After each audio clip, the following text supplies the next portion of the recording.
اللهم صل على سيدنا ومولانا محمد اللهم على سيدنا محمد وعلى آل سيدنا محمد وبارك وسلم عليه. اللهم صل على سيدنا محمد وعلى آل سيدنا محمد وبارك وسلم عليه. اللهم صل على سيدنا محمد وعلى آل سيدنا محمد التي قرنت البركة بذاته ومحياه وتعطرت الأوالي بطيب ذكره ورياه. قال الله تعالى في القرآن العظيم والفرقان المجيد: أعوذ بالله من الشيطان الرجيم بسم الله الرحمن الرحيم. أفبهذا الحديث أنتم مدهنون وتجعلون رزقكم أنكم تكذبون. صدق الله العظيم. أفبهذا الحديث أنتم مدهنون. இந்த பேச்சையா நீங்கள் அலட்சியப்படுத்துகிறீர்கள்? குர்ஆன் என்கிற இறைவேதம், அதில் உள்ள தகவல்கள் மகத்தானதாக இருக்கின்ற இந்த பேச்சையா அன்தும் முதுகினோன் நீங்கள் அலட்சியப்படும் செய்து கொண்டு இருக்கிறீர்கள்? வதஜஅலூன ரிஸ்கக்கும் அன்னக்கும் துகذிபூன். உங்களுக்கான பங்கை நீங்கள் ஆக்கி கொண்டீர்கள். அன்னக்கும் துகذிபூன், நீங்கள் பொய்ப்படுத்துகிறீர்களா? சதகல்லாஹுல் அதீம். சூரத்துல் வாக்கிஆவுடைய 81, 82 ஆகிய 2 வசனங்களுக்கான விரிவுரை. இந்த வசனத்தின் முதலாவது 81வது வசனத்தில் அல்லாஹு ஜல்லஷானஹு தஆலா குர்ஆனை குறித்து, குர்ஆனில் சொல்லப்பட்டிருக்கிற கருத்துக்களை குறித்து அல்லாஹ் மனிதர்களை நோக்கி, குர்ஆனுடைய கண்ணியம் உணர்ந்து செயல்பட தவறுபவர்களை நோக்கி அல்லாஹ் சொல்கிறான், மிக உயர்ந்த மகத்தான இந்த பேச்சை நீங்கள் அலட்சியம் செய்கிறீர்களே என்று அல்லாஹ் கேட்கிறான். இப்போ குர்ஆனை அலட்சியம் செய்தல் என்று சொன்னால் அது கண்டும் காணாமல் இருப்பது என்பது மட்டுமல்ல, அதன் மூலம் என்ன பலனை பெற வேண்டுமோ அதை பெறாமல் இருப்பதும் அதற்கு செய்கின்ற அலட்சியம்தான். அது எப்போவாவது ரமதான் வரும்போது நம்ம எடுத்து ஓதிக்கலாம், யாராவது நம்ம குடும்பத்தில் மௌத்தா போனால் கத்தம் ஓதி துவா ஓதிக்கலாம் அப்படிங்கிற மாதிரி குர்ஆனை ஏதோ கத்தம் ஓதுறதுக்கும் ஃபாத்தியா ஓதுறதுக்கும் துவா ஓதுறதுக்கும் எப்போதாவது பரக்கத்திற்காக அதை பயன்படுத்தி கொள்வதற்கு மட்டும் என்ற எல்லையில் நாம் அந்த குர்ஆனை அணுகுவோமையானால் அது கூட குர்ஆனை நாம் அலட்சியம் செய்வதாக பொருளாகும். அல்லாஹ் நம்மை காப்பாற்றுவானாக. குர்ஆன் என்பது அல்லாஹுடைய பேச்சு என்று சொன்னாலே அதற்கு ஒரு தனி அந்தஸ்து நமக்கு இருக்கு. நம்ம அடிக்கடி நினைவுபடுத்தப்பட்டிருக்கிற ஒரு செய்தி தான். இப்போது நாம் இதை பேசுகிறோம், இந்த சப்தம் கேட்குது, இது இன்னாருடைய பேச்சு, இன்னாருடைய குரல் என்பதாக நாம் உள்வாங்குகிறோம். இந்த ஹசரத்துடைய குரல், ஒருவர் ஓதுகிறார், ஒருவர் பயான் செய்கிறார், இது இன்னாருடைய குரல் என்பதாக இந்த குரலை அந்த ஸ்பீக்கர் ஒளி பெருக்கி அதை தருகிறது. இன்னாருடைய குரல் என்பதாக நாம் உணர்கிறோம். குர்ஆனை குறித்து நபி ஸல்லல்லாஹு அலைஹி வஸல்லம் சொன்னாங்க, தபர்ரக் பில் குர்ஆன், குர்ஆனின் மூலம் நீங்கள் பரக்கத்தை பெற்றுக்கொள்ளுங்கள், ஃபஇன்னஹு கலாமுல்லாஹ், அது அல்லாஹ்வுடைய பேச்சு என்று சொன்னார்கள். அல்லாஹ்வுடைய பேச்சு அது பாவப்பட்ட அடிமைகளாகி நம்முடைய நாவிலிருந்து வெளிப்படுகிறது. அந்த வார்த்தையை அது அந்த உணர்வோடு நம்ம அதை அணுகணும். பாவப்பட்ட அடிமைகள், அல்லாஹ்வுடைய கலாம், அல்லாஹ்வுடைய பேச்சு, நம்ம நாவு எப்போ என்னமோ பேசுகிற நாவு, இதிலிருந்து அல்லாஹ்வுடைய பேச்சு வெளிப்படுகிறதா அப்படிங்கிற உணர்வோடு அதை அணுகினா அந்த குர்ஆனுடைய கண்ணியம் நமக்கு தெரியும். இதை அல்லாஹ் குர்ஆன்ல கௌரன் சகீலா, கனமான வார்த்தை என்று அல்லாஹ் சொல்கிறான். டைரக்டாக நம்ம பூமியில் அது மலையில் இறக்கி வச்சா அதெல்லாம் வெடிச்சு செதறிடும். ஹாஷியம் முத்தசத்தியம் மின் ஹஷியத்தில்லா என்று அல்லாஹ் சொல்கிறான்.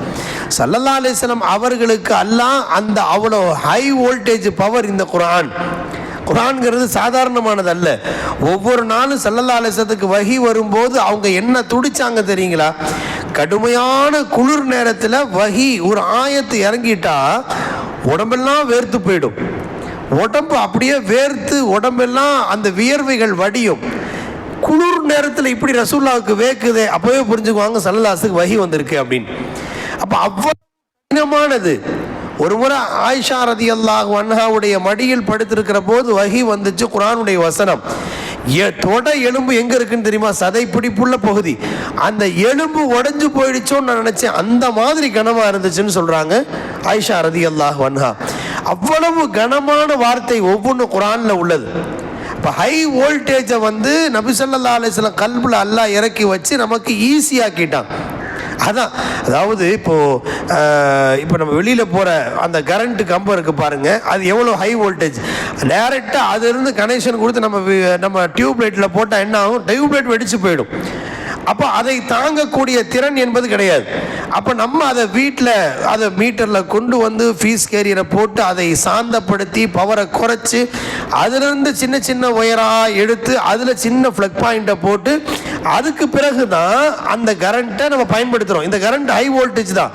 மேட்டூர்லேருந்து வந்திருக்கிற அதே ஹை வோல்டேஜ் கரண்ட்டு தான் நம்ம வீட்டில் லைட்லேயும் ஃபேன்லேயும் ஓடுது. ஆனால் அது உயர் அழுத்த மின் அழுத்தம் இருக்கு, அதை கொண்டு வந்து சொருவுனா என்ன ஆகும்? தாங்க முடியாது. அப்ப ஹை வோல்டேஜ் பவர் குர்ஆனுடைய கலாம் என்பது. ஹஜ்ரத் ஸல்லல்லாஹு அலைஹி வஸல்லம் அவர்கள் ஒட்டகத்தில் வந்து உட்கார்ந்துருப்பாங்க. ஒட்டகம் ரொம்ப கனமானது, எவ்வளவு கனத்தையும் தாங்கக்கூடிய ஆற்றல் மிக்கது. அல்லாஹ் அப்படி அதைத்தான் பாலைவன கப்பல் என்று, கப்பலில் எவ்வளோ லோடு ஏற்றுவாங்க அந்த மாதிரி ஏற்றலாம், தாங்கும். அந்த மாதிரி ஒரு அமைப்பு அல்லாஹ் ஒட்டகத்துக்கு கொடுத்துருக்கலாம். நிறைய அரபிகள் என்ன செய்வாங்கன்னா, ஒட்டகத்து மேலே இஷ்டத்துக்கு லோடு ஏற்றிடுவாங்க. அது எழ மறுக்கும். உடனே என்ன செய்வாங்கன்னா, அந்த ஒட்டகத்து பார்வைப்படுற மாதிரி அந்த கண் பார்க்க ஒரு சின்ன லக்கேஜை மட்டும் தூக்கி கீழே போடுவாங்களாம். அப்போ ஒட்டகம் என்ன நினச்சிக்குமா, எனக்கு பாரம் குறைஞ்சிச்சுன்னு நினச்சி சமாளித்து எந்திரிச்சிருமா. அப்போ அவ்வளவு பாரம் தாங்கக்கூடிய ஒட்டகத்தில் ஸல்லல்லாஹு அலைஹி வஸல்லம் தனியாக உட்கார்ந்துருப்பாங்க. அந்த நேரத்தில் குர்ஆனுடைய வஹி ரசூலுல்லாஹி ஸல்லல்லாஹு அலைஹி வஸல்லம் ஒட்டகத்தில் பயணிக்கும் போது இறங்கி இருக்கிறது. அப்படி இறங்கினா என்ன ஆகும் தெரியுங்களா? அந்த பாரம் தாங்காம ஒட்டகம் கத்திக்கிட்டே உட்கார்ந்துடும். சௌரன் சகீலா, பலமான கனமான வார்த்தை என்று அல்லாஹ் சொல்றான். அப்படிப்பட்ட உயர் வலுவான கனமான வார்த்தையை ஸல்லல்லாஹு அலைஹி வஸல்லம் இதயத்தை அல்லாஹ் இறக்கி வச்சு அதை ரொம்ப வோல்டேஜை குறைச்சி நமக்கெல்லாம் ஈஸியாக்கியிருக்காங்க. அதனால தான் ஹாஃபிஸ்கள் ஈஸியாக மனப்படமாக்க முடியுது. அது அவ்வளோ ஈஸியான விஷயம் அல்ல அது. அதனால ஹஜ்ரத் இக்ரிமா ரலியல்லாஹு அன்ஹு அவர்கள் எப்போ குர்ஆனை தூக்கணுன்னே கண்ணில் ஒத்திக்குவாங்க, சொல்லுவாங்க, ஹாதா கலாம் ரப்பி, இது அல்லாஹ்வோட பேச்சு, என் ரப்போட பேச்சு அப்படின்னு பார்த்துட்டு தான் ஓதவே ஆரம்பிப்பாங்க. அந்த கண்ணியம் அதை உணர்ந்தவர்கள் பெருமக்கள். வைதா சமிஉ மா உன்சில இலர் ரசூல் தரா அயுரஹும் தஃபீது மினத் தம்உ, குர்ஆன்ல அல்லாஹ் சொல்றான், மிம்மா அரஃபு மினல் ஹக்.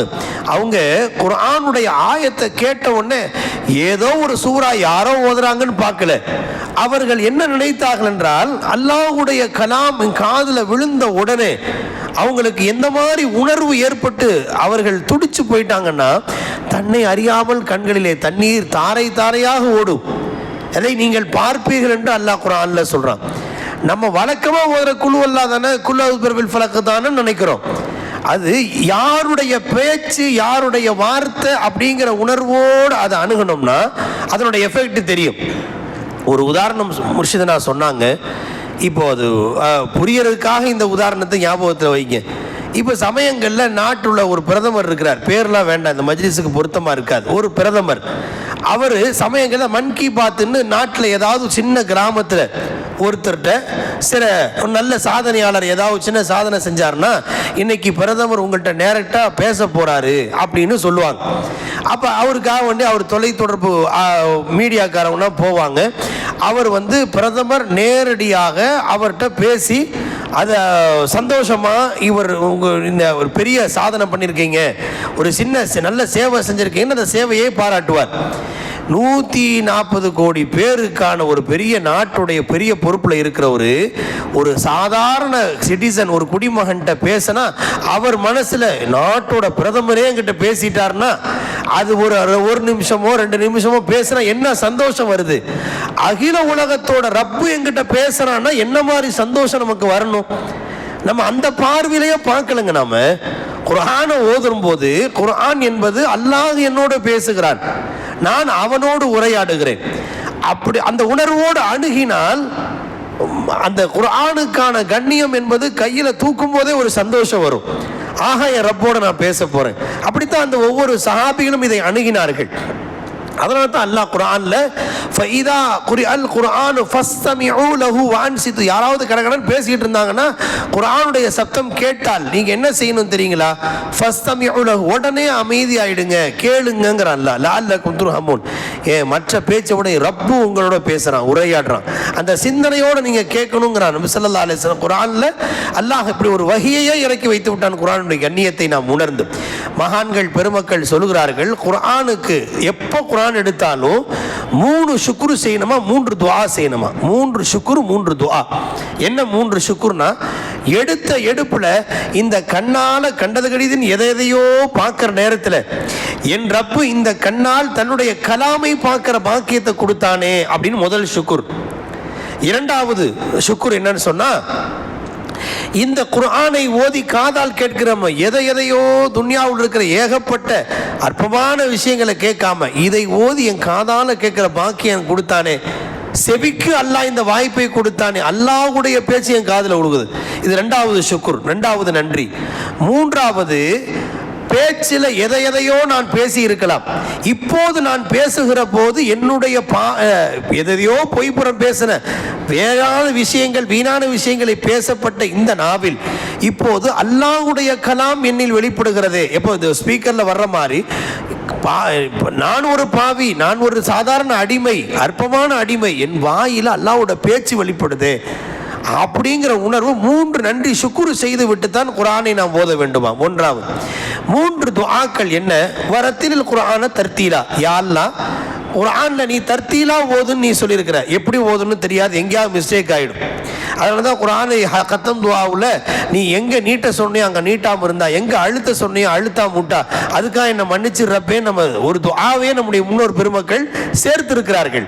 அதில் கவனக்குறைவாக இருந்து தர்த்தீலா எப்படி ஓத சொன்னியோ அப்படி என்ன ஓதவை. ஒன்றாவது, இதை எப்படி நான் விளங்கணுமோ அப்படி புரியவை, எப்படி புரியணுமோ அப்படி புரியவை. ரெண்டாவது, மூணாவது, குர்ஆனை திறந்துட்டா எனக்கு சோர்வு இல்லாமல் ஆக்கு. சோர்வு சடைவு குர்ஆன் ஓதும் போது நமக்கு அந்த சோர்வே வரக்கூடாது. ஷைத்தான் என்ன செய்வான், அரை மணி நேரம் ஓதியாச்சுல, டைம் ஆயிடுச்சுல, இஃப்தாருக்கு கொஞ்சம் அப்படிங்கிற மாதிரி எல்லாம் சிந்தனை போடுவான். அந்த சோர்வு இவர் மனசுல வரவே கூடாது. அதனால 3 துஆ 3 சுக்ர் செய்து விட்டுத்தான் குர்ஆனை நாம் ஓத துவங்க வேண்டும் என்கிறார்கள் ஞானவான்கள். ஆக குர்ஆனுக்கான கண்ணியம் என்பது அவ்வளவு முக்கியத்துவம் வாய்ந்தது. அதைத்தான் அல்லாஹ் இங்கே குறிப்பிடுகிறான். அஃபபிஹாதல் ஹதீஸ் அன்தும் முதுஹினூன், நீங்க எப்படி குர்ஆனை பார்க்கணுமோ அப்படி பார்க்காம இந்த பேச்சை நீங்கள் அலட்சியம் செய்கிறீர்களா, இது என்ன தெரியுங்களா அப்படின்னு அல்லாஹு ஜல்லஷானஹு தஆலா அந்த கண்ணியத்தோடு அணுக சொல்லி அல்லாஹ் இதிலே ஒரு கடுமையான எச்சரிக்கையாகவே அல்லாஹ் இதை குறிப்பிட்டிருக்கிறான் என்கிறார்கள் விரிவுரையாளர்கள். ஒன்றாவது. அடுத்ததாக அல்லாஹ் சொல்கிறான், வதஜஅலூன ரிஸ்கக்கும் அன்னக்கும் துகதிபூன். இந்த இடத்துல ரிஸ்க் என்றால் வாழ்வாதாரம் என்று பொருள் என்பதை போல வதஜஅலூன ஷுக்ரக்கும், உங்கள் நன்றியை நீங்கள் ஆக்கி கொண்டீர்களா, அன்னக்கும் துக்கத்தீபும் நீங்கள் பொய்ப்படுத்துகிறீர்களா. அதாவது மனித வாழ்க்கையில் எது கிடைச்சாலும் அல்லாஹ் கொடுத்ததுதான், அதில் மாற்று கருத்தே இல்லை. வமாபிக்கும் மின் நிஅமத்தின் ஃபமின் அல்லாஹ். அல்லாஹ் டைரக்டாக யாருக்கும் கொடுக்க மாட்டான். எல்லாருக்கும் மண்ணு செல்வம் இறக்கின மாதிரி இப்போவெல்லாம் பொருளாதாரம் ரொம்ப தட்டுப்பாடு வந்துருச்சு, சிலிண்டர் தட்டுப்பாடு வந்துருச்சு, எல்லாருக்கும் அவங்கவுங்க வீட்டில் அப்படியே மாடி படிக்குவாங்க, மண்ணு செல்வா என்னைக்கா இறங்குமா? ரசூல்லா காலத்திலே ரசூலுக்கு அந்த உம்மத்துக்கே இறங்கல, நமக்கு எங்கே இறங்க போகுது? இப்போ அல்லாஹ் இறக்கி வைக்கக்கூடிய வல்லமை மிக்கவன் என்பது வேறு விஷயம். ஆனால் இந்த உம்மத்தை பொறுத்த வரைக்கும் அல்லாஹ் ஒன்றை கொடுப்பதற்கு அஸ்பாபு காரணிகளை ஏற்படுத்துறான். ஒருத்தர் படைக்கணும்னா அதுக்கு பெற்றோரை அல்லாஹ் காரணியாக்குறான். ஒருத்தர் கல்வி கிடைக்கணும்னா அதுக்கு ஆசிரியரை காரணமாக்குறான், ஸ்கூலை காரணமாக்குறான், டெக்ஸ்ட் புக்கை காரணமாக்குறான், இல்வை கற்றுக் கொடுக்குறான். ஒருத்தருக்கு அல்லாஹ் பொருளாதாரத்துக்குன்னா அதற்கு வேலை வாய்ப்பு, வியாபாரம், விவசாயம் ஏதாவது ஒன்றை காரணமாக்கி அல்லாத கொடுக்கறது அல்லாதான், அதில் மாற்று கருத்து இல்லை. ஆனால் ஒருத்தரை கேட்டால் எப்படிங்க முன்னுக்கு வந்தீங்கன்னு கேட்டால், பிஸ்னஸ் பண்ணங்க முன்னுக்கு வந்தீங்க. எப்படி முன்னுக்கு வந்த? படிச்சங்க, ஐடியில் வேலை கிடைச்சிங்க, அதனால முன்னுக்கு வந்தேன். நீ எப்படிங்க முன்னுக்கு வந்தீங்க? விவசாயம் பண்ணங்க, நான் முன்னுக்கு வந்தேங்க. எப்படிங்க முன்னுக்கு வந்தீங்க? சின்னதாக ஆரம்பிச்சங்க, ஷோரூம் வரைக்கும் போயிட்டேங்க. அப்போ ஒவ்வொருத்தரும் ஒரு காரணத்தை சொல்லுவாங்க பாருங்க. அந்த காரணம் தான் நம்மை வாழ வைக்கிறது என்பதாக நாம் கருதினால் அது அல்லாஹ்வையே பொய்ப்படுத்துவதற்கு சமமானது. கொடுக்கிறதுக்கு அல்லாஹ் செய்து தந்திருக்கிற ஒரு வாசல் அது. ஒரு விஷயத்தை அடிக்கடி சொல்லுவாங்க. ஒருத்தர் ரேஷன் கடைக்கு போறாருங்க, ரேஷன் கடைக்கு போறாரு. அப்போ அவங்க 2000 ரூபா பொங்கல் பரிசோ 3000 ரூபா பொங்கல் பரிசோ கொடுத்தாங்க. வாங்கிட்டு பொருள்களை எல்லாம் பரிசுகளை எல்லாம் வாங்கிட்டு நீ நல்லா இருக்கணும், உன்ன மாதிரி உலகத்தில் இவ்வளோ பெரிய உபகாரி யாருமே இல்லைன்னு யாராவது டிஸ்ட்ரிபியூட்டரை விநியோகஸ்தரை பார்த்து பாராட்டுவாங்களா? என்ன சொல்லுவான்? பொதுவாக மனிதர்கள் என்ன சொல்லுவாங்க? அவர் வாழ்கன்னு யார் இதை உத்தரவு போட்டாரோ முதல்வரையும் அவரை இவரையும் தானே பாராட்டுறாங்க. அப்போ கொடுத்தவர் இவர். ஆனால் இவரை பார்த்து நீ ஏன் உன்ன மாதிரி யாருமே எனக்கு உபகாரமே செய்யல, என்ன கஷ்டத்தில் இருந்த நேரத்தை கடைசி அப்படின்னு யாரும் பாராட்ட மாட்டாங்கல்ல. அப்போ என்ன தோணுது? இவர் கொடுக்குற ஆளு தான். உத்தரவு போட்டவர் வேற ஒருத்தரும் நம்ம சிந்தனை வேலை செய்யல. ரேஷன் கடையில் வேலை செஞ்ச வேலை அறிவு ஏன் அல்லாஹ்வுடைய விஷயத்தில் வேலை செய்யல? ஒருத்தர் உதவி செய்யறாருன்னா இவர் மூலமா கொடுத்தது யாரு? அல்லாஹ் தானே. ரேஷன் கடை டிஸ்ட்ரிபியூட்டரை பார்க்கும்போது இவர் கொடுக்கல, இன்னொருத்தர் சொல்லி அவருடைய உத்தரவின் பேரில் தான் இவர் கொடுக்கிறாருன்னு நம்ம யோசனை செய்கிறோம், நம்ம சிந்தனை வேலை செய்யுது. ஆனால் இந்த உலகத்தில் அல்லாஹ் ஒருவருக்கு கொடுப்பதற்கு யாரோ ஒருவரை காரணமாக்குறான். அது வியாபாரமாக இருக்கலாம், அல்லது உத்தியோகமாக இருக்கலாம், அது ஐடியா இருக்கலாம், அல்லது விவசாயமாக இருக்கலாம். ஒவ்வொருத்தருக்கும் ஒவ்வொரு டிபார்ட்மெண்ட்டை வச்சு அல்லாஹ் கொடுக்குறான். கொடுப்பதற்கு எதை அல்லாஹ் காரணமாக்கணும்னா, இது மட்டும் இல்லாட்டி நான் இந்த நிலைக்கு வந்திருக்க முடியுமா, அவர் மட்டும் இல்லாட்டி நான் நடுரோட்டில் நின்றுருப்பேன் அப்படின்னு சொல்லி மனிதர்களை மட்டுமே காரணமாக்கி கொண்டு அதை கடந்து அல்லாஹ்வை யோசிக்காமல் இருப்பதை அல்லாஹ் சொல்றான். வத்தஜஅலூன ரிஸ்கக்கும் அன்னக்கும் துகதிபூன். என்ன உங்க சுக்ர, உங்களுடைய நன்றியை நீங்க மறந்து பொய்ப்படுத்துறீங்களா? அல்லாஹ் கேட்கிறான். மனிதர்களின் வாழ்க்கையிலே அல்லாஹ் உயரத்தில் கொண்டு வந்து சேர்க்க வேண்டும் என்று அல்லாஹ் ஒருத்தர் விஷயத்தில் அல்லாஹ் முடிவு செஞ்சா ஏணியையும் வைப்பான், ஏத்தியும் விடுவான். அது அல்லாஹ் செய்கிற ஏற்பாடு. ஒருவரை அல்லாஹ் படிப்பின் மூலமாக முன்னுக்கு கொண்டு வர வேண்டும் என்று அல்லாஹ்வுடைய நிர்ணயத்தில் இருந்தால் அவர் நல்லா படிப்பார், படித்து முடித்தவுடனே அவர் வேலை தேடுவார், நல்ல வேலை கிடைக்கும், முன்னுக்கு வருவார். ஒருத்தரை மிடிலாக தான் வைக்கணும்னு முடிவு பண்ணியிருந்தா இதை படித்தா முன்னுக்கு வரலாம், அதை படித்தா இதை வச்சா ப்ரொமோஷன் கிடைக்கும், படித்து பார்த்து டீ கடையில் வேலை செய்ய முடியும். அந்த மாதிரி நிறையா இருக்குது. மனித வாழ்க்கையில் நம்ம இவ்வளவு படிச்சாருங்க, அவர் படித்த படிப்புக்கு இப்போ பண்ணுற வேலைக்கு சம்மந்தமே இல்லை நிறைய பேர் நம்ம சொல்கிறோமே. அவர் படிப்பை நம்பித்தான் அவர் முயற்சி செய்திருப்பார். சமயங்களிலே அல்லாஹ் சில பேருக்கு உயர்வை தர நாடினால் சட்டுன்னு அவருக்கு ஒரு வாய்ப்பு அல்லாஹ் கொடுத்துருவான். ஐடியில் வருவார், வேற ஏதாவது ஒரு துறையை தேர்வு செய்வார், மேலே வந்துடுவார். சமயங்களில் அல்லாஹ் மிக கஷ்டப்பட்டு கடன்பட்டெல்லாம் போட படித்திருப்பார். ஆனால் அவருக்கு வேலை கிடைக்காமலே வருஷக்கணக்கில் தவிச்சிடும். சரி, ஏன் போட்டு வேலையை தேர்க்கு, வேற ஏதாவது வேற பொழப்ப பாரு அப்படின்னா போயிடுவாங்க. அப்போ அல்லாஹ் உயர்வை தர நாடினால் மட்டும்தான் அவருடைய படிப்பும் அவருக்கான அது சூழ்நிலைகளும் சாதகமாக அமையும். அப்படி இல்லை என்று சொன்னால் ஒருபோதும் உயர்வுக்கு வரவே முடியாது. திறமைகளை கொண்டு மட்டுமே ஒரு மனிதருக்கு உயர்வு கிடைப்பதில்லை, திறமைகளும் ஒரு காரணமாக இருக்கலாம் என்பதுதான் அல்லாஹ் நமக்கு தந்திருக்கிற ஒரு முக்கியமான பாடம். திறமை அற்றவர்கள் எத்தனையோ பேர், கையெழுத்து போட தெரியாதுங்க, கை நாட்டு மாதிரி வைக்கிற எத்தனையோ பேர் கோடிக்கணக்கில் அல்லாஹ் கொடுத்திருக்கிறான். அல்லாஹ் அப்படியும் வைத்திருக்கிறான். நிறைய படித்த பெருமக்கள், பட்டதாரிகள் வேலை வாய்ப்பு இல்லாமல் சின்ன சின்ன சம்பளத்துக்கு போற மாதிரி அல்லாஹ் எத்தனையோ பேரை நம்முடைய வாழ்க்கையில பார்த்தோன்னே இவர் படித்த படிப்புக்கு இவர் பண்ற வேலைக்கு சம்பந்தமே இல்லைன்னு நம்ம நினைச்சிருப்போம் பாருங்க. அப்ப அல்லாஹ் யாரை உயர்வுக்கு கொண்டு வர நாடுகிறானோ அங்கே திறமைகளை எல்லாம் சம்பந்தப்படுத்துறதே இல்லை. திறமைகளை சில காரணங்களாக அல்லாஹ் ஏற்படுத்துவான். அப்படித்தான் பார்க்கணும். நான் இப்போ பொதுவாக மனிதர்கள் என்ன பார்வைக்கு வந்துட்டாங்க என்று சொன்னால், எப்படிங்க முன்னுக்கு வந்தீங்க? நான் படித்தேங்க, வேலை தேடினேங்க, நல்ல வேலை கிடைச்சுங்க, ப்ரொமோஷன் கிடைச்சுங்க, அப்புறம் ரிட்டையர்ட் ஆனங்க, பிஎஃப் வந்துச்சுங்க, இந்த மாதிரி வீடு வாங்கினேன், அது வாங்கினேன், இது வாங்கினேன். நீங்கள் எப்படிங்க முன்னுக்கு வந்தேன்? என் பையனை நல்லா படிக்க வச்சேங்க, அவர் வெளிநாட்டில் வேலைக்கு போனாருங்க, நிறைய சம்பாதிச்சார், கை நிறைய சம்பாதிச்சார், பிளாட் வாங்கினேன், அது வாங்கினேன், இது வாங்கினேன். நீங்கள் எப்படிங்க முன்னுக்கு வந்தீங்க? நான் இப்படியே இல்லாமல் இதை விற்று அதை விற்று நான் வெளிநாட்டுக்கு போனேங்க, துபாய்க்கு போனேங்க, குவைத்துக்கு போனேங்க, அங்கே சம்பாரித்து முதல் பயணத்தில் நான் ஒரு பிளாட் வாங்கினேன், அடுத்த முறை சம்பாரித்து நான் வீடு கட்டினேங்க, அடுத்த முறை இப்படி இப்படி. இப்போ என்ன நினைக்க ஆரம்பிச்சிட்டோம்னா, எதை அல்லாஹ் காரணியாக்கினானோ அதை பிடிச்சிக்கிட்டே நம்ம அதுதான் இந்த நிலைக்கு கொண்டு வந்துச்சுன்னு நினைக்கிறோம் பாருங்க. இது ஷிர்க்குன்னு குர்ஆன் சொல்லுது. இதை குர்ஆனுடைய ஒரு இடத்துல அல்லாஹ் ஷிர்க்குனே சொல்கிறான். அன்தும் துஷ்ரிகூன் அப்படின்னு குர்ஆனுடைய ஒரு மிக பகிரங்கமான வார்த்தை. அப்போ ஒரு மனிதன் தன் முன்னுக்கு வருவதற்கான காரணியாக தன்னுடைய கல்வி திறமையை முற்படுத்தி சொன்னால் அல்லாஹ் வெறுப்படைகிறான். குர்ஆன்ல அதுக்கு ஒரு நிகழ்வையே அல்லாஹ் சொல்றான். இப்போ காரூனுக்கு நிரப்பமாக செல்வம் கொடுத்திருந்தார், அல்லாஹ் எவ்வளவு செல்வங்கிறத மா இன்ன மஃபாத்திஹு லதனூ பில் உஸ்பத்தி உலில் குவ்வா, வச்சிருந்த கசானாவுடைய அந்த சாவியை மட்டும் பல ஒட்டகங்கள் சுமக்கும். சாவி, நான் சொல்றது சாவியவே ஒட்டகம் சுமக்கும்னா, பல ஒட்டகம் சுமக்கும்னா அந்த சாவி போட்டு திறக்கிற கசானால எவ்வளவு செல்வம் இருக்கும் நம்மள அனுமானிச்சுக்கணும். அவ்வளவு கொடுத்த உடனே அவன் என்ன சொன்ன வார்த்தையை என்ன சொன்னா, அவன் கால இன்னமா ஊத்தி அல்லாஹ் உனக்கு கொடுத்துருக்கானே, எனக்கு அல்லாவுக்கா நீ ஏதாவது கொடுத்து பழகு அப்படின்னு மூசா அலைஹிஸ்ஸலாம் ஒரு அட்வைஸ் தான் பண்ணாங்க. உடனே இவன் என்ன ரிப்ளை என்ன பண்ணான்னு தெரியுங்களா? என்னது, அல்லாஹ் கொடுத்தானா? அல்லாவா? இன்னமா ஊத்தி தூங்க அல்லா இல்மின் இந்தி, ஏன் திறமையில நான் பெற்றுக்கொண்டதுன்னு சொன்னான். இந்த வார்த்தை குரான்ல இருக்கு. ஜகாத்து கொடுக்க மறுத்தான்னு குரான்ல இல்ல. அல்லாஹ்வுடைய பாதையில செலவு செய்ய மறுத்தான், அதனால் அழிக்கப்பட்டான்னு குரான் சொல்லல. அதுவும் ஒரு காரணம். ஆனால் அவனை அழிச்சதுக்கு அல்லாஹ் குரான்ல என்ன காரணம் சொல்றான்? தன்னோட படிப்பு திறமை, அறிவு திறமையை சொல்றான். அவன் இன்னமா ஊத்தி இந்த செல்வம், இவ்வளவு பெரிய பில்டிங்கு, இவ்வளவு பெரிய கசானா, இதெல்லாம் எதனால கிடைச்சிருங்களா? இன்னமா ஊத்தி தூக்கலா இல்மி இந்தி, இது ஏன் திறமை, என் திறமையில நான் வளர்த்துக்கிட்டேன், நான் யாரு கொடுத்தேன் எனக்கு அப்படின்னு அவன் வார்த்தை சொன்னான். இந்த ஒரு வார்த்தையை அல்லாஹ் பிடிச்சுக்கிட்டான். அது எப்படி? நான் கொடுத்து இன்னமல் இல்மு இந்தல்லா, கல்வியை கொடுத்துறது நான். ஸ்கூலில் படிக்கும்போது 40 பேர்த்துக்கு ஒரே டீச்சர் தாங்க பாடம் நடத்துகிறாங்க. அதில் ஏன் ஃபர்ஸ்ட் மார்க் வரவனுக்கு மட்டும் ரொம்ப எக்ஸ்ட்ரா ஸ்பெஷல் ட்ரைனிங்காக கொடுத்தாங்க? எல்லாருக்கும் போல தான் பாடம் நடத்துகிறாங்க. ஒரு டீச்சர், ஒரு ஆசிரியர் பாடம் நடத்துகிறார். ஆனால் அந்த அறிவில் வித்தியாசத்தை ஏற்படுத்துவது யார்? அல்லாஹ் தானே. எல்லாருக்கும் போலத்தாங்க ஒரே ரைம்ஸ் தான், ஒரே மாதிரி தானே பாடம் நடத்துறாங்க.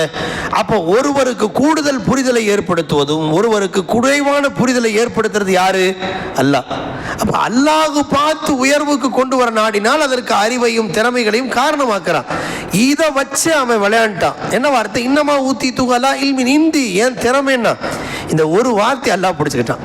எப்படி நீ உன் திறமைன்னு சொல்லலாம்? ஃபகஸப்னா பிஹி வபிதாரிகள், கியாமத் வரைக்கும் படிப்பனையாக இருக்கட்டும்னு அவனையும் அவன் சேர்த்து வைத்த அந்த பொருள், சொத்து, வீடு எல்லாத்தையும் பூமியில நாம் உள்வாங்க செய்தோம் என்று குரான்ல அல்லாஹ் நிகழ்வையே அல்லாஹ் சொல்றான். அவன் காரணத்தையும் சொல்றான். அப்ப நம்முடைய வாழ்க்கையில் நாம் முன்னுக்கு வர அல்லாஹ் நாடினால் அதற்கு சில நபர்களை காரணமாக்குவான், பொருளாதாரத்தை காரணமாக்குவான், வெளிநாட்டு தொடர்பை காரணமாக்குவான், நம்முடைய உழைப்பை காரணமாக்குவான். அந்த உழைப்பினால் தான் நாம் முன்னுக்கு வந்தோம் என்று கருதி விடுவது, அல்லாஹுவை மறந்து அந்த சிந்தனைகளை நாம் உள்வாங்குவது என்பது அல்லாஹுவை வெறுப்புக்குள்ளாக்கி விடுகிறது. செய்யும் தொழிலே தெய்வம்னு மற்றவங்க பேசிட்டு போகணும். ஒர்க்கர்ஸ் வர்ஷிப் சொல்லட்டும், கடையே என் கோயில், வாடிக்கையாளரை தெய்வங்கன்னு பேசிட்டு இருக்கிறான். அவன் பேசிட்டு போட்டோம். நமக்கு இந்த கஸ்டமர் மட்டும் இல்லாவிட்டால், இவர் மட்டும் இல்லாவிட்டால், இந்த பார்ட்டி மட்டும் நமக்கு கிடைக்கலன்னா நாம இந்த லெவலுக்கு வந்திருக்க முடியுமான்னு நினைச்சா தப்பது. இந்த பார்ட்டி கிடைக்கலன்னா இந்த மாதிரி டெவலப்மெண்ட் பிசினஸ்ல கிடைச்சிருக்குமா என்று கருதுவதும் நினைப்பதும் ஈமானுக்கு மாற்றமானது. இந்த ஆயத்து இறங்கியதற்கான காரணத்தை தப்சீர் குர்துபி, இப்னு கசீர் போன்ற விரிவுரைகள் என்ன எழுதியிருக்கிறாங்க? அன்றைய ஹுதைபியா உடன்படிக்கையின் போது சஹாபாக்கள் 1000க்கும் மேற்பட்டவங்க போனாங்க. ஹுதைபியா அந்த நேரத்தில் போயிட்டு இருக்கும்போது ஆங்காங்கே ஒரு இடத்துல டென்ட் போட்டு தங்கி இருந்தாங்க. அந்த டென்ட் போட்டு தங்கி இருந்த அந்த இடத்துல மழை இல்லை, வறட்சி, இருந்த தண்ணீரெல்லாம் காலியாக போயிடுச்சு, யார்கிட்டையுமே தண்ணி இல்லை. சஹாபாக்கள் சொன்னாங்க, யா ரசூலல்லாஹ், இங்கே எங்கேயுமே தண்ணி இல்லை, என்ன செய்யறது? ஸல்லல்லாஹு அலைஹி வஸல்லம் சொன்னாங்க, எல்லாரும் 2 ரக்காத் தொழுது அல்லாஹ்வுடைய சமூகத்தில் துஆ செய்யுங்க. கொடுக்குற தகுதி அல்லாஹ்வுக்கு மட்டும்தான் இருக்கு. தாகத்தை எடுக்க வைக்கிறதும் தாகத்தை தீர்த்து வைக்கிறதும் அல்லாஹ் தான். எல்லாரும் துஆ செய்யுங்கன்னு சொன்னாங்க. எல்லாரும் சஹாபாக்கள் 2 ரக்காத்துகளை தொழுது துஆ செய்தார்கள். தேவையை பூர்த்தி செய்கிறது அல்லாஹ் தான். ஹாஜத் ரவாய் துஆ செஞ்சாங்க. உடனே மழை பொழிந்தது. எல்லாரும் பாத்திரத்தை தண்ணீரை பிடிச்சிட்டு இருந்தாங்க. அந்த கூட்டத்தில் ஒரு முனாஃபிக் இருந்தான். முனாஃபிக் என்றால் அந்த முஸ்லிம்களில் இருக்கிற கருப்பு ஆடு, அதாவது வெளியில முஸ்லீமா இருப்பான், உள்ள காஃபிரா இருக்கிறவன். அந்த கூட்டத்தில் எப்படியோ உள்ள வந்துட்டான். அவன் இந்த பாத்திரத்தில் மழையை வந்தோடனே பிடிச்சிட்டு இருந்தாங்க பாருங்க சஹாபாக்கள். என் ரப்பிடம் நாங்கள் கேட்டோம், அவன் கொடுத்து விட்டான்னு சந்தோஷமா பிடிச்சிட்டு இருந்தாங்க பாருங்க. உடனே அவன் என்ன சொன்னான், அது மழை இந்த நட்சத்திரம் இங்கே வந்ததுனால தான் பெஞ்சிச்சு, இந்த கோள் இந்த பக்கம் நகர்ந்ததுனால தான் அப்படின்னு வார்த்தையை சொன்னான். இல்லை அப்படியெல்லாம் இல்லை, மழை நாங்கள் அல்லாட்ட கேட்டோம், அல்லாஹ் கொடுத்தான். பொதுவாக இன்னைக்கு மழை ஏன் பெய்யுதுன்னு கேட்டால் காற்றழுத்த தாழ்வு மண்டலம், அதனால மழை பெய்ஞ்சிச்சு, இங்கே புயல் வந்ததால் மழை பெய்தது என்பதாக மக்கள் பேசிக் கொள்கிறார்களே, அது இறை நம்பிக்கையாளரின் பார்வையிலே அது காரணிதான். கொடுக்கிறது அல்லாஹ், புயல் வந்து மழை பெய்யணும் அப்படின்னு அறிவு செஞ்ச பிறகு மழை பெய்யாம நல்ல வெயில் அடிக்கிறது உண்டு இல்லையா? அப்ப நம்முடைய ஒரு இறை நம்பிக்கையாவுடைய பார்வை புயல், காற்றழுத்த தாழ்வு மண்டலம், அங்கே சூழல் கொண்டது எல்லாம் ரைட்டு தான். இதை கடந்து கொடுக்கக்கூடிய ஆற்றல் அல்லாஹ்வுக்கு இருக்கு. இப்போ இந்த வார்த்தையை சொன்னேன். ஸல்லல்லாஹு அலைஹி வஸல்லம் அன்றைய தினம் சுபுஹ் தொழுகைக்கு வந்த உடனே சொன்னாங்க. சுபுஹ் முடிச்சுட்டு, இன்றைய தினம் அல்லாஹ் எனக்கு வஹி அறிவித்தான், அஸ்பஹ மின் இபாதி முஃமினுன் பி வ காஃபிருன். என் அடியார்களில் சிலர் முஃமினாகிவிட்டார்கள், சில அடியார்கள் காஃபிராகி போயிட்டாங்க அப்படின்னு. என்னாலும் எல்லாத்துக்கும் திகைப்பாயிடுச்சு. இன்றைய தினம் காலையிலே, இன்றைய காலை பொழுதை அடைந்த என்னுடைய அடியார்கள் சில பேர் முஃமினாக இருந்தார்கள், சில பேர் காஃபிரா போயிட்டாங்க. திகைச்சு போனாங்க. அப்பதான் ஸல்லல்லாஹு அலைஹி வஸல்லம் சொன்னாங்க, அல்லாஹ் வஹி அறிவித்தான், யாரெல்லாம் அல்லாஹ் பார்த்து இன்னைக்கு மழை பொழிய வச்சு அல்லாஹ்வுடைய கருணையான மழை பொழிந்தது என்று சொன்னார்களோ அவர்கள் அல்லாஹ்வை கொண்டு நம்பிக்கை கொண்ட ஈமான்தாரிகள். இல்ல இந்த நட்சத்திரம் இங்க வந்ததுனால தான் மழை பொழிந்தது என்று மழை பொழிவுக்கு நட்சத்திரத்தையும் சூழல்களையும் வளிமண்டலத்தை இதெல்லாம் காரணமாக்கி யாரெல்லாம் சொன்னாங்கன்னா அவங்க காஃபிரா போயிட்டாங்க, அவர்களுடைய ஈமானுக்கு பாதிப்பு ஏற்படுத்தப்பட்டு விட்டதுன்னு ஸல்லல்லாஹு அலைஹி வஸல்லம் சொன்னாங்க. இது அன்றைய காலத்து நிகழ்வுக்கானது மட்டுமல்ல, அது மழை பொழிவுக்கானது மட்டுமல்ல. மனித வாழ்க்கையில் எந்த சமயத்தில் எந்த உயர்வு கிடைத்தாலும் எந்த தாழ்வு கிடைத்தாலும் அதற்கு மனிதர்களையோ மற்றவைகளையோ குற்றம் சொல்வத்தை கொண்டிருப்பதோ அல்லது அவைகளை மட்டுமே காரணம் சொல்லி நாம நல்லவங்க மாதிரி நடந்துக்கிறதோ அது அல்லாஹ்வை அதிருப்திப்படுத்தும் சமயங்களில் இதுவே ஷிர்காக ஆயிடும், இதுவே குஃப்ராக ஆயிடும். அப்ப நம்ம வாழ்க்கையில எது கிடைச்சாலும் அது அல்லாஹ் கொடுத்தாங்கிற உணர்வு தான் நம்ம கல்வில வரணும். அப்படிப்பட்ட வார்த்தையை அடிக்கடி நாம் உச்சரிக்க பழகணும். எப்படிங்க பிசினஸ் போயிட்டு இருக்கு, ஏதோ போகுது, இந்த வார்த்தை அதிருப்திப்படுத்திடுமா அல்லாஹ்?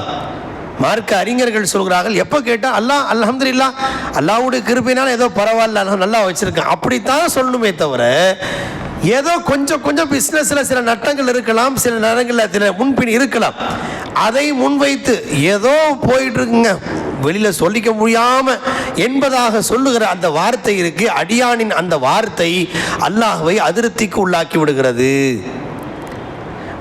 முர்ஷிதனா சொல்லுவாங்க, ஒரு மனுஷன் 10 லட்ச ரூபா 20 லட்ச ரூபா போட்டு பிஸ்னஸ் வச்சிருக்கிறான். அவருக்கு என்ன லாபம் யோசனை வரும், இன்னைக்கு ஒரு மாதம் ஒரு நாளைக்கு ஒரு 10,000 ரூபா 20,000 ரூபாய்க்கு லாபம் நடந்தால் தான் வீட்டு செலவு பார்க்க முடியும், கடைக்கு வாடகை கொடுக்க முடியும், ஸ்கூல் ஃபீஸை கட்ட முடியும், அது இதுன்னு அவருக்கு பல யோசனை இருக்கலாம். சமயங்களில் வியாபாரம் நடக்கும், சமயங்களில் நினைச்சதை விட கம்மியாக இருக்கும். அப்போ ஒரு நாளைக்கு 100 ரூபாய்க்கு தான் வியாபாரம் நினச்சின்னு வைங்க. அவன் என்ன நினைக்கணுமா, ஒரு முஃமின் எப்படி நினைக்கணுமா, இவ்வளோ டெக்கரேஷன் பண்ணி இவ்வளோ பர்ச்சேஸ் பண்ணி வச்சு வெறும் 100 ரூபாய்க்கு தான் நடந்துச்சான்னு நினைக்க கூடாதான். யாரெல்லாம் இந்த 100 கூட நான் தகுதியில் இதையாவது என் ரப்பு கொடுத்தானே நினைக்கணும். அப்போ அல்லாஹ் என்ன செய்வான், என் அடியான் குறைச்சு கொடுத்தாலும் நன்றியோடு தான் நடந்துக்கிறான்னு சொல்லி இன்னும் அல்லாஹ் கொடுப்பான். லஇன் ஷக்கர்தும் லஅஸீதன்னக்கும், நீங்கள் நன்றி செலுத்தினால் நாம் இன்னும் அதிகப்படுத்தி தருவேன். இதை சொல்லிட்டு அல்லாஹ் லஇல்லம் தஷ்குரு, நீங்கள் நன்றி செலுத்தாவிட்டால் அல்லாஹ் சொல்ல, லஇன் கஃபர்தும், நீங்கள் குஃப்ரு செய்தால் என்று அல்லாஹ் சொல்லும். அப்ப நன்றியை மறப்பதை குஃப்ருக்கு நிகரான பாவமாக குர்ஆன் குறிப்பிடுகிறது. நன்றி மறந்தால் உங்கள்கிட்ட பிடுங்கிடுவேன்னு சொல்ல, இன்னும் அதாபி இல ஷதீத், என் வேதனை கடுமையானது என்று அல்லாஹ் எச்சரிக்கிறான். அதனால கவனிக்க வேண்டிய ஒரு முக்கியமான விஷயம், நம்முடைய வாழ்க்கையில் ஒவ்வொரு மனிதரும் பிறரோடு கம்பேர் பண்ணி பார்த்தாலே அல்லாஹ்வை பற்றி நன்றி மறந்த உணர்வு தான் வரும். அவர் பாரு, அவர் ஒன்றும் தொழுகை கூட சரியாக தொழுகிறதில்ல, அவர் நல்லா இருக்கார், கார் இருக்குது, அது இருக்குது, இது இருக்குது, நம்ம தினமும் கரெக்டாக தொழுகிறோம், நமக்கு மட்டும் முதல் சஃபல் நின்று தொழுதும் கூட நமக்கு எப்படி இருக்குது என்று பிறரோடு அதை கம்பேர் பண்ணி ஒப்பிட்டு பார்க்குறோம் பாருங்க. அந்த பார்வையே தவறு. அந்த பார்வையிலே பார்த்தால் அல்லாஹ்வுடைய நிஅமத்தை நம்ம புரிய தவறிடுவோம், நன்றி கெட்டவங்க பட்டியல சேர்ந்துருவோம். அல்லாஹ் நம்மை காப்பாற்றுவானாக.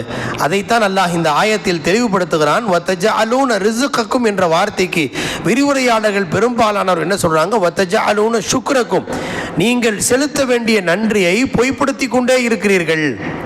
நான் எவ்வளவோ நான் உங்களுக்கு கொடுத்துக்கிட்டே இருக்கிறேன், ஆனால் வாங்கிறத வாங்கிட்டு நீங்கள் நான் கொடுத்தேன்னு சொல்லாமல் அவர் கொடுத்தார், இவர் கொடுத்தார், அவர் இல்லாவிட்டால் நான் முன்னுக்கு வந்திருக்க முடியுமா, இவர் இல்லாட்டி நான் வேலை வந்திருக்க முடியுமா, அவர் தாங்க என்னை கையை பிடிச்சி தூக்கி விட்டார், அவர் இல்லாட்டி என் பிள்ளையே கரை சேர்ந்திருக்காதுன்னு யாரோ மனிதர்களையே காரணம் சொல்லிட்டு இருக்கிறீங்க. கொடுத்த எண்ணெய் நீங்கள் மறந்து அன்னக்கும் துக்கத்தையும் நீங்கள் பொய்ப்படுத்துகிறீர்கள் என்று அல்லாஹ் சொல்கிறான். மிகவும் ஆழமான கருத்து செறிவுள்ள ஒரு வாசகமாக குர்ஆனுடைய விரிவுரையாளர்கள் இதை குறிப்பிடுகிறார்கள். அல்லாஹு ஜல்ல ஷானஹு தஆலா அல்லாஹுக்கு நன்றி உள்ள அடியார்களாகவும் குர்ஆனை எவ்வாறு உணர வேண்டுமோ, எவ்வாறு கருத வேண்டுமோ, மதிக்க வேண்டுமோ அவ்வாறு மதித்து வாழக்கூடிய பெருமக்களாய் இந்த ஆயத்துக்களின் பொருட்டால் அல்லாஹ் நம்மை தேர்வு செய்து அருள் புரிவானாக. வ ஆகிரு தஅவானா அல்ஹம்துலில்லாஹி ரப்பில் ஆலமீன்.